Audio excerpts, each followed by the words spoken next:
You're watching this channel. Join me today as we explore one of the most mysterious places on Earth. In today's video, we'll uncover the secrets of the lost Temple of the Gods, a place where history, spirituality, and nature collide in a breathtaking display of human ingenuity. Our journey takes us to the heart of Cambodia, where we'll discover the ruins of an ancient city that once thrived here. We'll explore the majestic temples, uncover the fascinating stories behind them, and learn about the rich history of the Khmer Empire that built them. So sit back, relax, and get ready to be transported back in time to the golden age of the Khmer Empire. But before we start, if you like videos like these, then hit that subscribe button so you don't miss out on any of our future explorations. Let's begin. Start with shots of Angkor Wat at sunrise. Drone shot pan across the rooftops, show the vastness of the complex. Move in closer to reveal intricate details of the carvings. Deep in the jungles of Cambodia stands the world's largest religious monument, a testament to the power and majesty of the ancient Khmer Empire. Once forgotten, now one of the wonders of the ancient world. This is the story of Angkor Wat. Built in the early 12th century by King Suryavarman II, Angkor Wat is a vast temple complex dedicated to the Hindu god Vishnu. It took over 30 years to construct and is truly a sight to behold. Sprawling over more than 400 acres, the complex symbolizes Mount Meru, the center of the universe in Hindu mythology. The temple's construction began in 1113 AD under the reign of Suryavarman II and was completed around 1150 AD by his successor, Jayavarman VII. But its purpose went beyond religion. It was a symbol of the Khmer Empire's power and wealth. The Khmer people were masters of city planning and engineering, and Angkor Wat is a prime example of their skills. The temple was built in the center of a massive artificial lake, surrounded by a series of moats and ramparts. Its three concentric rectangles represent the three peaks of the mythical Mount Meru, and the five towers symbolize the five peaks of the mountain. The temple is also aligned with the cardinal directions, with each tower facing a different direction. Angkor Wat was not just a religious center, but the heart of the Khmer Empire. The city sprawled around it, known as Angkor Thom, was the capital of the empire and home to around 1 million people. It was the largest pre-industrial city in the world. We can see the remains of buildings, roads, and other infrastructure that once made up the city. What makes Angkor Wat even more impressive is its sheer size. The complex covers an area of 400 hectares, making it the largest religious monument in the world. It's almost twice the size of the next largest Borobudur in Indonesia.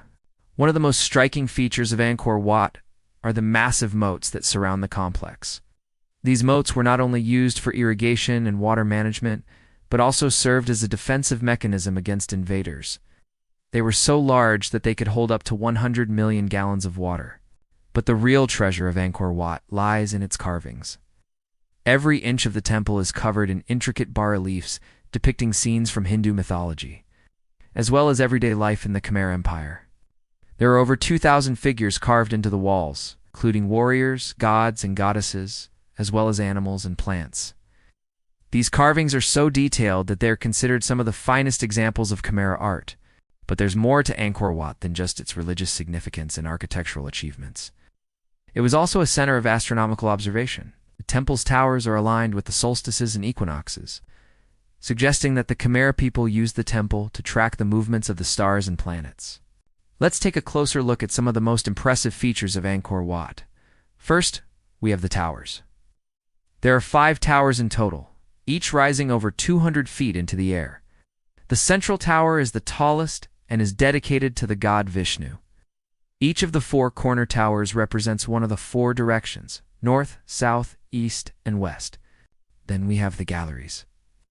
There are 3 main galleries that surround the central courtyard. The outer gallery is the longest and depicts scenes from Hindu mythology. The middle gallery contains the famous bas-relief of the churning of the Sea of Milk, a pivotal moment in Hindu mythology.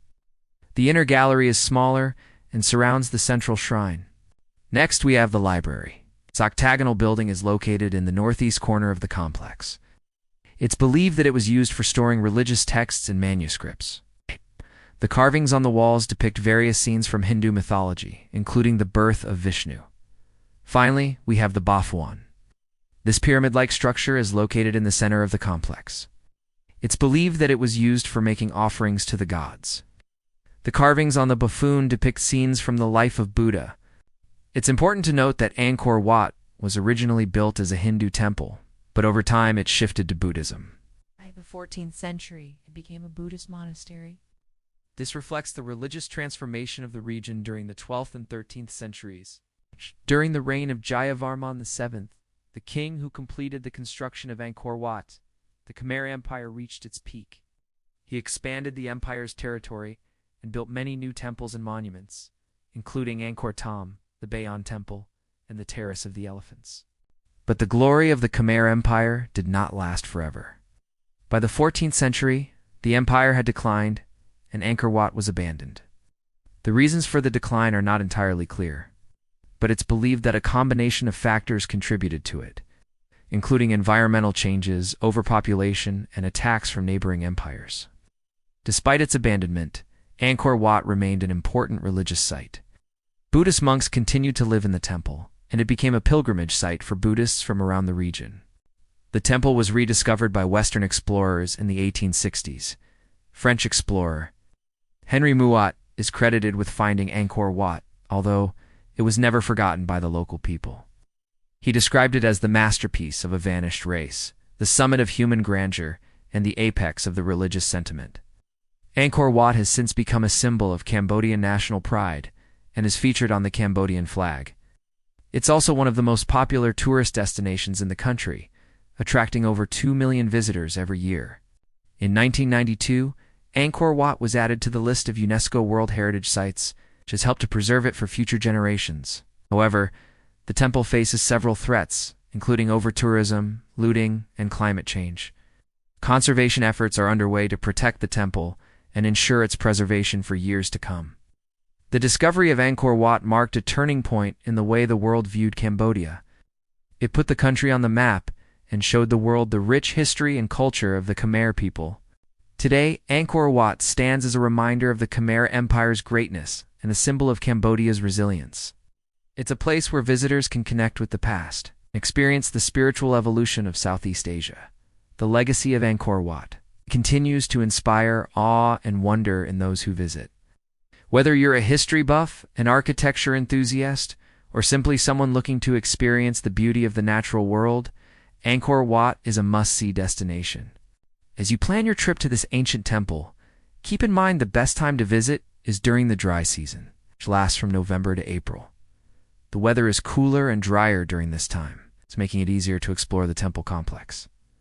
However, keep in mind that Angkor Wat is a popular tourist destination, so expect crowds, especially during the peak season. To make the most of your visit, arrive early in the morning to beat the crowds and hire a guide to learn more about the temple's history and mythology. But Angkor Wat isn't the only attraction in the area. Be sure to check out the nearby temples as well, including Angkor Thom, Bayon Temple, and Ta Prohm. We hope you enjoyed this journey through time to the lost temple of the gods. If you did, be sure to give this video a thumbs up and share it with your friends. Don't forget to subscribe for more exciting adventures. Thanks for watching.